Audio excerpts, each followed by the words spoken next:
통해서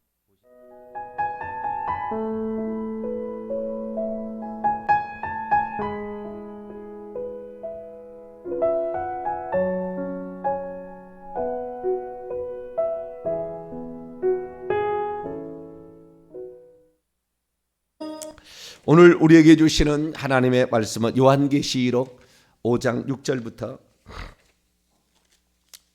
요한계시록 5장 6절부터 마지막 절까지 말씀을 보겠습니다. 요한계시록 5장 6절부터 14절까지 말씀을 한 절씩 교독하시도록 합니다. 내가 또 보니 보좌와 네 생물과 장로들 사이에 한 어린 양이 서 있는데 일찍이 죽임을 당한 것 같더라. 그에게 7뿔과 7눈들이 있으니 이 눈들은 온 땅에 보내심을 받은 하나님의 7 영이더라. 그 어린 양이 나와서 보좌에 앉으신 이의 오른손에서 두루마리를 취하시니라. 그 두루마리를 취하시면 네 생물과 24 장로들이 그 어린 양 앞에 엎드려 각각 검은고와 향이 가득한 금대접을 가졌으니 이 향은 성도의 기도들이라. 그들이 새 노래를 불러 이르되 두루마리를 가지시고 그 인봉을 떼기에 합당하시도다. 일찍이 죽임을 당하사 각 족속과 방언과 백성과 나라 가운데서 사람들을 피로 사서 하나님께 드리시고 그들로 우리 하나님 앞에서 나라와 제사장들을 삼으셨으니 그들이 땅에서 왕노릇 하리로다 하더라. 내가 또 보고 들음에 보좌와 생물들과 장로들이 둘러선 많은 천사의 음성이 있으니 그 수가 만만이요 천천이라. 큰 음성으로 이르되 죽임을 당하신 어린 양은 능력과 부와 지혜와 힘과 존귀와 영광과 찬송을 받으시기에 합당하도다 하더라. 내가 또 들으니 하늘 위에와 땅 위에와 땅 아래와 바다 위에와 또 그 가운데 모든 피조물이 이르되 보좌에 앉으신 이와 어린 양에게 찬송과 존귀와 영광과 권능을 세세토록 돌릴지어다 하니 같이요. 내 생물이 이르되 아멘하고 장로들은 엎드려 경배하더라. 아멘. 기도하겠습니다. 거룩하신 하나님, 오늘도 주님을 알아갈 수 있도록 우리 하나님을 제대로 알아갈 수 있도록 날마다 인치듯 교훈하시는 성령의 은총으로 주 앞에 섰습니다. 아버지 하나님, 오늘도 저희들에게 은총을 베풀어 주셔서 하나님을 알고 하나님 우리에게 주시고자 하는 구원의 약속을 믿고 오늘도 달려가기를 소망합니다. 혼탁한 세상 속에 살고 있습니다. 하나님 지혜와 명철을 더하여 주셔서 하나님을 온전히 알고 주님을 믿고 따라가는 저희들 되게 해 주옵소서. 이 시간도 주의 말씀을 듣고자 합니다. 저희들에게 말씀하여 주옵소서. 우리 주 예수 그리스도의 이름으로 기도하옵나이다. 아멘. 할렐루야. 오늘은 가짜 천국과 지옥 어떻게 구분할 것인가 천국편 두 번째 시간을 갖도록 하겠습니다. 천국과 지옥 간증이 난무합니다. 여러 간증들이 있어요. 이 대표적인 나중에 또 살펴보겠습니다. 대표적인 이 잘못된 것들은 토마스 주남요사가 있는데 무슨 회색 옷을 입고 있는 지대가 따로 있단다. 그 다음에 박소리 목사나 서사라 목사, 또 홍해선 전도사 이런 사람 얘기를 들어보면은 천국에 가니까 베리집이 666이라더라. 막 이런 것들로 시작해서 엄청나게 잘못된 게 많았어요. 많이 있는데 이제 그런 것들이 이제 뭐가 잘못됐냐 정확히 근거들을 밝혀야 되잖아요. 근데 훌륭한 목사님들도 이렇게 들어보게 되면 맞은 것 같으나 딱 들어가게 되면 이게 틀렸다는 걸 알 수가 있어요. 그래서 이 천국과 지옥의 간증을 예전에 간증이라 그러면 무조건 우리가 모르니까 그냥 믿고 그냥 가야 되겠다 이렇게 생각하는데 사실을 들어가 보면은 가짜를 보여준 거예요. 그러니까 우리가 환상을 볼 때도 귀신이 와서 보여주는 환상이 꽉 찼거든요.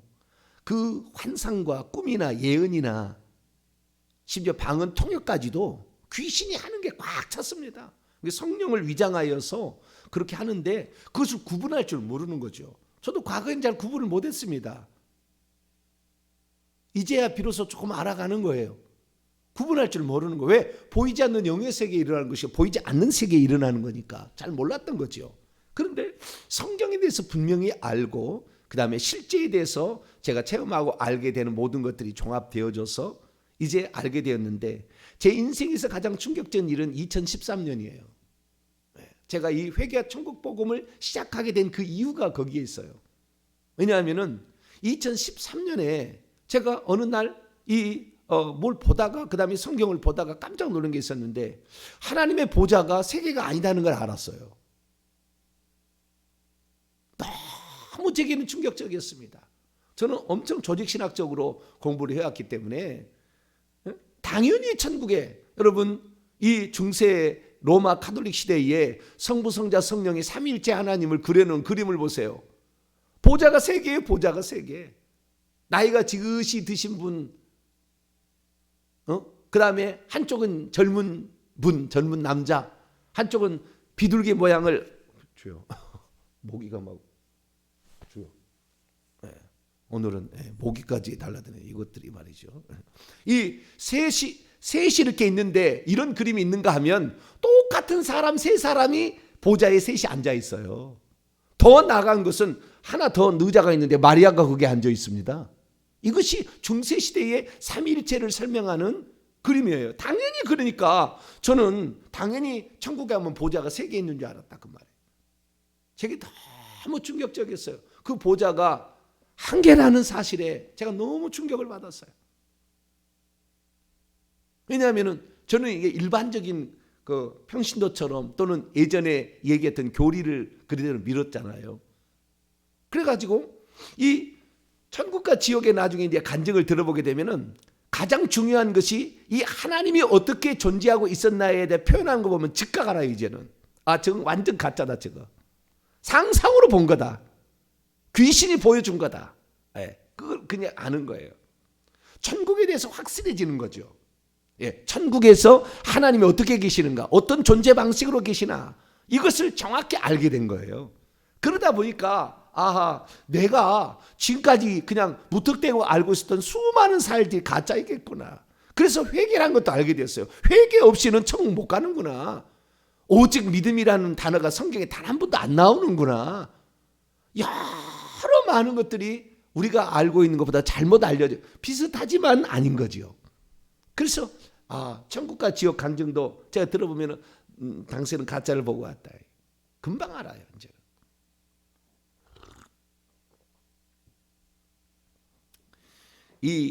제가 지난 올해부터 설명하고 있는 어떤 우리나라의 위대한 신학자죠. 교수이고 목회자이고 존경받는 인물입니다. 참 책도 잘 쓰시고요.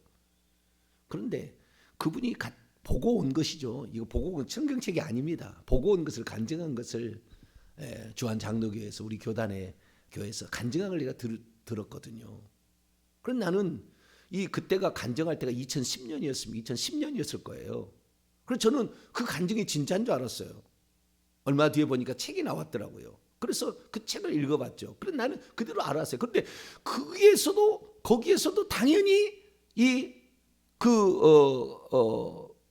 하나님을 표현할 때 삼위일체 성부 성자 성령이 각각 따로 있는 그것이 다 틀린 게 아니에요. 절반은 맞고 절반은 틀린 거예요. 근데 정확한 게 아니에요, 묘사가. 그래서 나는 그래가지고 이 성부 성자 성령의 보좌가 따로 있을 줄 알았어요. 왜? 이 땅에 우리가 삼일체적 우리가 하나님을 경험하잖아요. 당연하죠. 지금 예수님 계시죠. 하나님 계시죠. 성령이 내 안에 들어와 계시죠. 하나님 세 분이지만 세 분이라고 말할 수 없고 한 분이라 하는 거 이게 맞죠. 삼일체적 우리가 알고 있는데 그러면 천국에서는 그 하나님께서 셋으로 존재하느냐, 보좌가 세 개인 것이냐, 이 문제에 관하여 제가 알지 못한 게 있었다는 거예요. 그래서 이것 때문에 제가 내가 지금까지 너무나 잘못 알고 있었다. 그리고 나중에 이제 무슨 생각이 드냐면은 내가 가르쳐 준 것을 가지고 성도들이 그렇게 믿었다고 말해요. 그런데 그렇게 해서 지옥에 떨어졌다. 그렇게 해가지고 귀신의 가르침을 따라갔다. 그러면 그 책임을 누가 질 거냐 이거죠. 내가 잘못 가르쳐 준 것 때문에. 이게 목사가 심각한 거다라는 생각을 하게 됐어요. 그래서 그때부터 이제 이 성경을 제대로 한번 보자. 완전히 그 전에 본 방식하고 대강 들었던 거 말고 정확히 구절 하나하나를 성경으로 다 헬라 원문으로 찾아봐서 정확히 해보자. 그리고 지금까지 왔더니 7년 동안 하니까 이제는 거의 이제 이 성경이 다 이제 눈에 들어오게 돼요.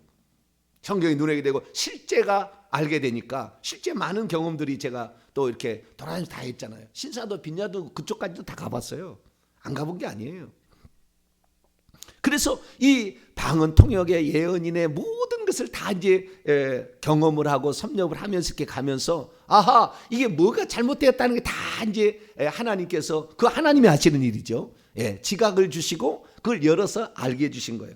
그래서 결국에 이제 이것이 가짜인지 진짜인지 알게 된 거죠.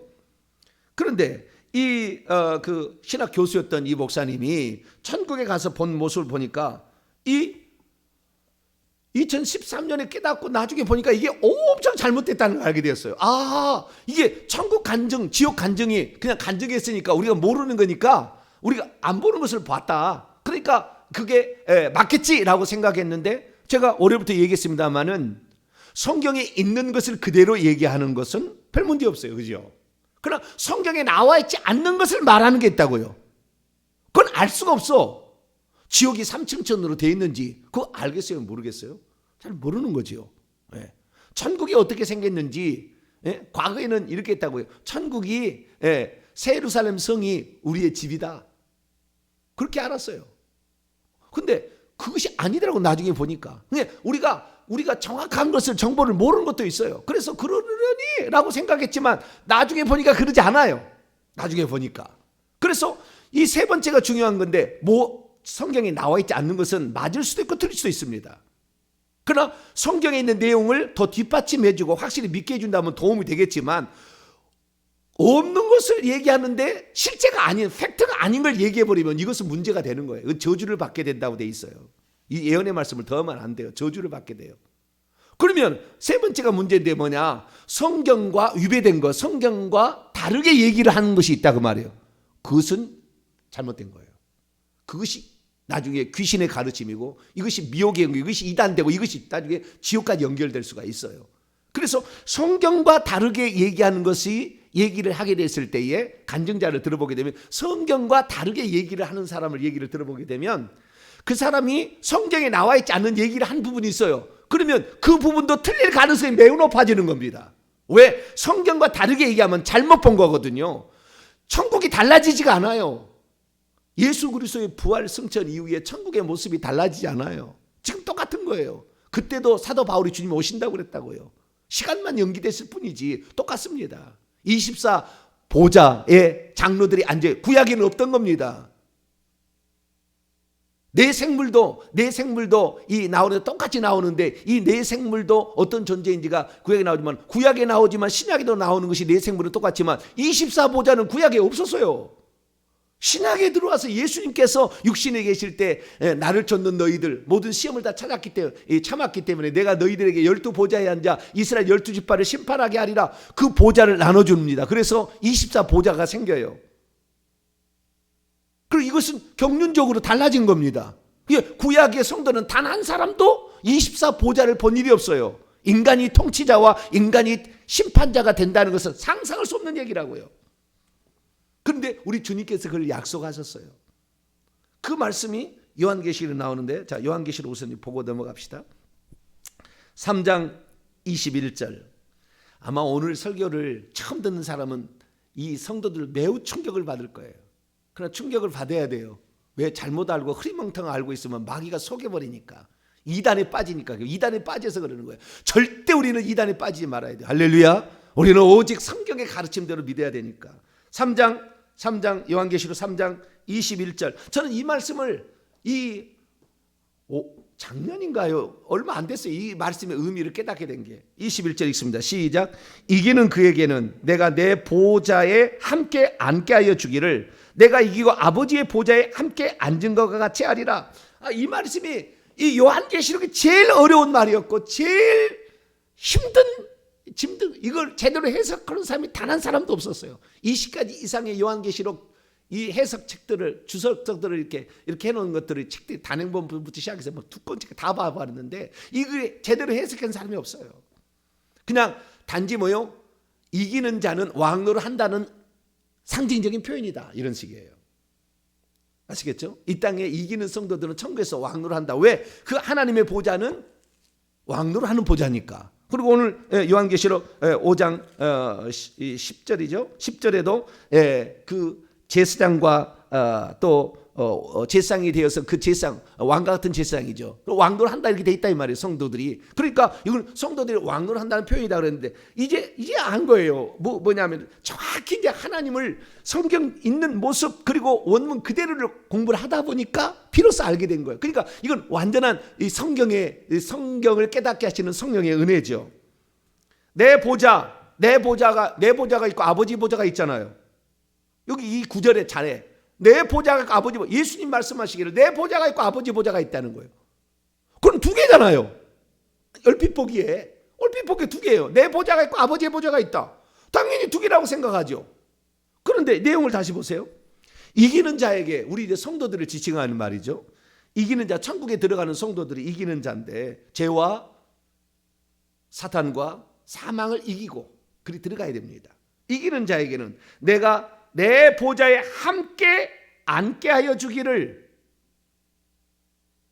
내가 이겼고 그리고 아버지의 보좌에 함께 앉은 것 같이 하리라.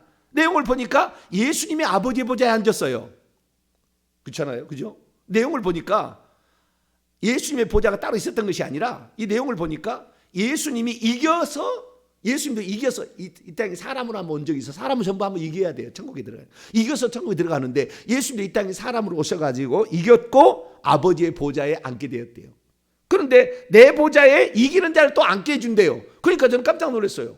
아유, 피조물을 어떻게 하나님의 보좌에 앉게 해주나. 이건 말이 안 된다. 이건 상징적인 표현이다.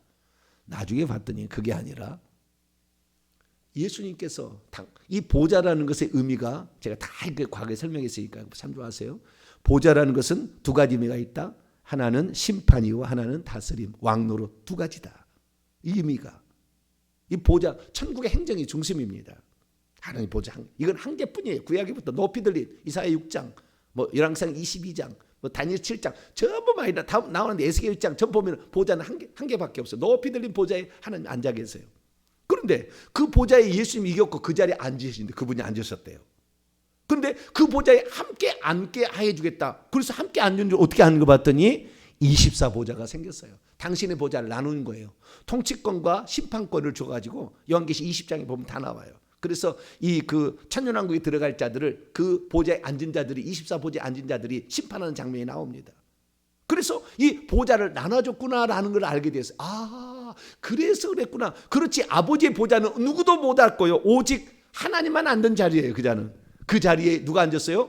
예수님이 앉으신 거예요. 그러니까 천국에 가면 하나님 보좌 우편에 예수님 보좌 있고 하나님 보좌 왼편에 성령의 보좌가 있는 것이 아니라 하나님의 보좌에 누가 앉으신 거예요? 예수님이 앉으신 거예요. 그래서 요한계시록 22장 1절과 3절 보면은 하나님과 어린 양의 보좌로부터 생명의 강이 흘러내린다 이렇게 얘기해요. 그게 하나님과 어린 양의 보좌인데 수식어는 두 건데 보좌는 단수예요. 보좌들이 아닙니다. 그것이 하나님의 보좌이면서 어린 양의 보좌예요. 그러면은 엉덩이를 둘이 이렇게 절반씩만 넣어가지고 이렇게 의자가 하나밖에 없는데 둘이 앉으려면 어떻게 앉아야 돼요? 엉덩이를 절반만 걸치잖아요. 그래서 두 분이 엉덩이를 절반만 걸치나 그런 생각할 수가 있어요. 우리는 인간이고 단순하니까 누가 그러면 싸우나 누가 그러면 주도권을 싸우나 이렇게 생각할 수도 있잖아요. 우리는 성경의 가르침을 정확히 믿고 따라가야 돼요.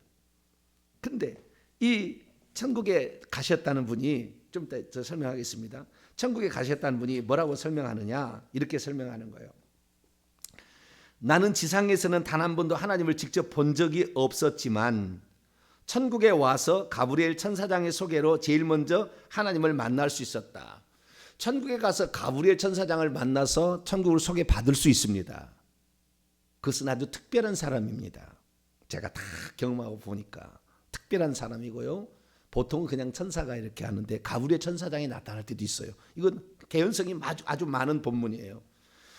그분은 흰 보좌 가운데, 하나님은 흰 보좌 가운데 앉아 계셨는데 마치 정오의 해처럼 힘있게 비춰서 구체적인 형상을 전혀 볼 수가 없었다. 이것도 맞는 표현입니다. 그러나 그분의 음성은 분명했으며 내게 우리말로 말씀하셨다. 이것도 맞는 말이에요. 하나님이 무슨 언어로 말씀하실까요? 히브리어로 말할까요? 이 전 세계에 수천 개, 한 3천 개 언어가 있다는데 그 천국 간 사람들을 어떻게 언어로 말하죠? 천국에 이제 갔으면 알 거예요. 근데 중요한 건 뭐냐? 전부 우리말로 들린다는 거예요. 저쪽이 무슨 언어를 써도, 아카드 언어를 써도, 바벨론 언어를 써도 내 말을 다 알아듣게 돼 있어요. 이게 천국입니다. 언어가 통일되는 거예요. 예, 이것은 천국에 가면 이제 알 것이고, 말씀하셨다. 그분 앞에 어린 양 대신 예수님이 앉아 계셨다. 그리고 천사장인 네 생물이 천사장이다? 아니에요. 천사장이라고 나는 딱 둘밖에 없어요. 성경에. 미가엘과 가브리엘, 천사장. 네. 그런데 천사장 네 생물은 이 피조물을 대표하는 존재입니다. 네. 네. 사자, 독수리, 그 다음에 송아지, 사람 모양을 하고 있잖아요. 이게 에스겔서도 나오고 다 나와요. 그런데 이것은 피조물을 대표하는 존재지 천사장이 아니에요. 피조물을 대표하고 이 에스겔 읽어보면 이 눈들이 가득 차 있어. 온 땅을 다 이게 감춰서 보고하고 있어요, 다. 그래서 이 지혜가 뛰어난 아주 그냥 천재적인 존재들입니다. 근데 천사장이 아니에요. 이것도 지금 틀린 거고요. 둘러서서 시종을 들며 엎드려 찬양하고 있었다. 또 24 장로들도 함께 찬양하고 있었다. 찬양하는 건 맞아요. 근데 찬양은 내용을 보니까 뭐라고 하냐면 찬양하라 내용하나 삼위일체 하나님께 24 장로들이 삼위일체 하나님께 찬양을 올려요. 우리 모두 찬양하여라.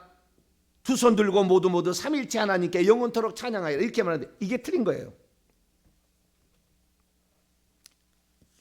성경에 단 한 번도 성령을 찬양한 적이 없습니다. 성경에 단 한 번도 성령 하나님께 경배했다는 말이 없어요. 성경에 단 한 번도 성령께 기도했다는 말이 없습니다. 다시 다 66권 다 읽어보세요. 삼위일체 하나님께 찬양하지 않아요. 그건 우리의 생각이에요. 언제부터? 교리화된 때부터.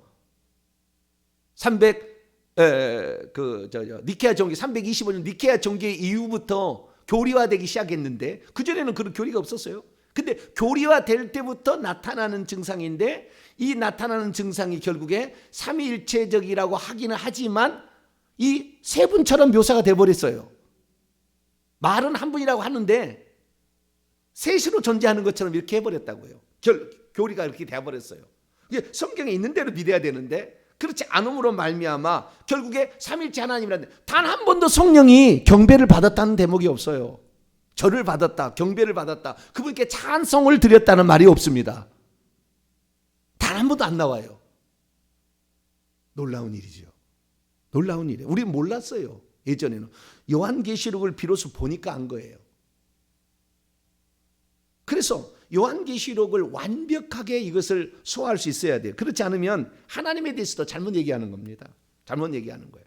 그래서 삼위일체 하나님이 삼위일체는 맞으나 삼위일체 하나님이라고 이 표현하는 이 표현 자체가 틀린 거예요. 왜냐하면 성령께 찬양과 경배를 돌린 적이 없거든. 요한계시록 지금 5장을 제가 읽었는데요. 5장에게 경배를 하고 절을 하고요. 찬양을 돌리는 대목이 나와요. 누구에게 하냐니까? 어린 양과 보좌에 앉으신 얘기예요. 보좌에 앉으신 이와 어린 양에게는 찬양과 경배를 돌리고 기도도 드리고 합니다. 그러나 성령 하나님께는 한 적이 없어요. 성령 하나님이라는 이 말도 성경에는 존재하지 않는 말입니다. 우리가 만들어낸 말이에요. 네. 요한계시록에 보게 되면 하나님의 보좌 앞에 있는 7 등불 켠 것이 있는데 이것이 하나님의 7 영이더라. 하나님의 보좌 앞에 7 등불로 표현되는 하나님의 7 영들을 성령이라고 합니다. 그 하나님 앞에 보좌 앞에 등불 켜져 있는 7 영들한테 절한 적이 없어요. 어떤 피조물도 절하지 않아요. 그런 적이 없어요. 오직 어린 양과 그 다음에 보좌에 앉으신 이에게 합니다. 그래서 사도 바울도 그 편지를 쓰게 될 때 하나님 아버지와 우리 주 예수 그리스도로조차 은혜와 평강이 너희에 있기를 원하노라. 하나님 아버지와 우리 주 예수 그리스도와 보혜사 성령이라는 말이 서두에 항상 안 나와요. 두 번만 나온다고요. 자, 요한복음 17장을 봅니다. 그러니까 신학적으로 생각한 대로 그 보여준 그것을 진짜 봤다고 착각한 겁니다. 본인도 알 거예요. 본인도 이게 잘못됐다는 걸 알 거예요. 왜? 성령이 계시잖아요. 성령이 다 계시는데 내가 본 것이 혹시 이게 잘못되었을까? 본인도 알 겁니다. 네. 그런데 지금까지 알려지는 신학적인 이 계보나 이런 것들이 다 그렇게 되니까 그렇게 이제 자기도 이제 표현을 했겠죠. 그래서 나중에 이 책을 쓰고는 나중에 이것은 소설처럼 꾸민 거다 이렇게 얘기를 해버려요. 왜? 확신이 안 드니까. 끝에 가서는 그렇게 얘기합니다. 자, 요한복음 17장 3절입니다. 우리가 어떻게 영생을 얻습니까? 성부, 성자, 성령을 믿어야 얻는다는 말이 없어요. 자, 요한복음 17장 3절입니다. 시작. 영생은 곧 유일하신 참 하나님과 그가 보내신 자 예수 그리스도를 아는 것이니이다. 여기 성령이 안 들어가 있습니다. 영생을 얻는데도 성령을 알아야 된다 이런 말이 안 들어가 있다고요. 물론 성령을 알아야 되겠죠. 알아야 되지만 예수 그리스도의 말씀은 절대적인 진리예요. 이 말을 제가 헬라 원문으로 즐기게 봅니다. 그런데 영생은 이것입니다. 그들이 당신을 유일하신 참된 하나님으로 계속해서 아는 것입니다. 그들이 사람들이죠. 제자들이죠. 우선은 제자들이고 그 다음에 후대 예수를 믿는 사람들이죠. 그들이 당신을 지금 예수님이 대지장적 기도를 드리고 육신을 입고 이 땅에 오신 인간으로서 인간이시지만 동시에 하나님이신 그분이 아버지 하나님께 기도를 하는데 당신을 유일하신 참된 하나님으로 아는 거다. 하나님을 유일한 한 분으로 알아야 돼요. 제가 삼일째 하나님을 믿는다는 사람 얘기 들어보면 전부 세 분으로 알아요. 그러나 한 분을 믿어야 된다는 거예요. 그럼 예수님 분명히 얘기했어요. 하나님을 유일한 분으로 믿어야 된다. 그리고 당신이 예수 그리스도를 보내셨다는 것을 그들이 아는 겁니다. 여러분, 뭐라고 얘기해야 됩니까? 이 말을 만약에 내가 한다고 지금의 시대로 표현한다면 그리고 당신이 나를 보내셨다는 것을 아는 것이 나르라고 해야지. 그들이 예수 그리스도를 보내셨다는 것을 아는 것. 제3인칭 그러니까 그들이 당신이 보내신 자가 예수 그리스도라는 것을 아는 것. 나르리라고 얘기해야 되는데 제3인칭으로 얘기해요. 지금 하나님이 예수 그리스도로 지금 와 있다고 말하는 거예요. 천천히 들어보면 날이라고 얘기하지 않는다니까요. 3인칭으로 얘기한다니까요. 당신이 예수 그리스도를 보내셨다는 것을 그들이 아는 겁니다. 그들이 당신이 보내신 자가 예수 그리스도라는 것을 아는 것입니다. 그러니까 하나님께서 우리를 구원하기 위해서 아들로 예수 그리스도로 오셨다는 것을 아셔야 된다고 말. 하나님은 한 분인데 이것이 정확한 영생의 정의예요. 그런데 이 간증의 책을 뭐라고 하냐면은 그분의 보좌 앞에 예수님이 하나님의 보좌 앞에 어린 양 대신 예수님이 앉아 계셨다. 어디 앉아 계셨? 땅바닥에 앉아 계셨습니까? 어디 앉아 계셨는데요? 그럼 앉아 계셨다는 말은 당연히 보좌에 앉아 계셨다는 말로 이해할 수밖에 없어요. 그렇잖아요? 자, 우리가 사도신경에 보게 되면은 사도신경을 열어보세요. 사도신경의 신앙 고백 가운데 단 하나가 상징적 표현이에요. 모든 건 다 실제입니다. 단 하나예요. 그게 보면은 하늘에 오르사 전능하신 하나님 우편에 앉아 계시다가 어디에 앉아 계세요? 우편에 앉아 계신다고 그랬죠. 그런데 이분의 책은 뭐라고, 이분의 간증은 뭐냐? 하나님 앞에 어린 양이 앉아 계셨다 이렇게 얘기했다고요. 앞에 앉아 계셨다. 이것도 다른 거예요. 정확한 성경적 기록과 일치해야 됩니다. 하나라도 일치하지 않으면 잘못 본 거예요. 봤다기 때문에 그래. 상징적으로 표현했다면은 그럴 수도 있어 라고 얘기할 수 있어요. 상징적이라고 표현하면은. 사도행전 7장에 그 스데반이 죽어갈 때 그 하나님의 보좌 위에 하나님의 영광을 보는 거예요. 하나님도 아니고 하나님 보좌와 그의 우편에 예수님이 서 계신 것을 봐요. 거기도 우편이지 앞이 아니에요. 하나님 보좌 앞에 무슨 대리 통치하려고 어린 양이 있는 게 아니라고요. 하나님 보좌 우편에 서 계신 것을 보았다고 얘기한다고요. 그냥 성경은 정확합니다. 단 한 구절도 틀릴 리가 없어요. 그래서 이 여기에 우편에 앉아 계신다는 말을 어느 누구도 그러니까 중세 시대만 해도 이 우편에 앉아 계시는 뭐예요? 보좌에 앉아 계신 모양이다. 그래서 우편에다가 보좌를 만들어서 앉혀놓은 거예요. 그러니까 성령님을 안 하기는 또 곤란하니까 또 성령님의 보좌를 만든 거죠. 그렇잖아요. 그래서 우리가 이 천국을 보고 왔다는 사람 딱 얘기를 들으면 당신은 가짜다. 당신은 가짜를 보고 왔다. 금방 알 수가 있습니다. 이렇게 표현해 버리면 이 삼일째 하나님께 경배를 드린다. 성경에 그런 말이 없다니까요. 존재하지 않는다. 우리가 착각하고 있는 거예요 지금 다. 왜 그런지는 시간이 벌써 돼버려가지고 내일 계속해서 하도록 하는데요. 예수님은 하나님 보좌 앞에 앉아 계시지 않아요. 오른 보좌 우편에 앉아 계신다는 표현은 상징적인 표현이 내일째 설명하겠습니다. 상징적인 표현으로서 모든 신학자가 다 상징적이라고 해요. 이 상징적인 표현으로서 그 앉아 계셨다는 의미고, 뿐만 아니라 예수님은 아까 요한계시록 3장에 나와 있는 것처럼 이겼고 아버지의 보좌에 앉아 계세요. 그러니까 그 보좌는 어린 양의 보좌이면서 아버지의 보좌인 거예요. 여기가 지금까지 팩트입니다. 이 사실과 어긋난 단 하나도 얘기하면 잘못 본 거예요. 우리는 성경의 가르친 대로 따라갈 수 있게 되길 바랍니다. 내일 또 계속하겠습니다. 거룩하신 하나님 감사합니다. 우리가 하나님을 안다고 하지만 얼마나 어리석게 알고 교리적으로 알았는지 모릅니다.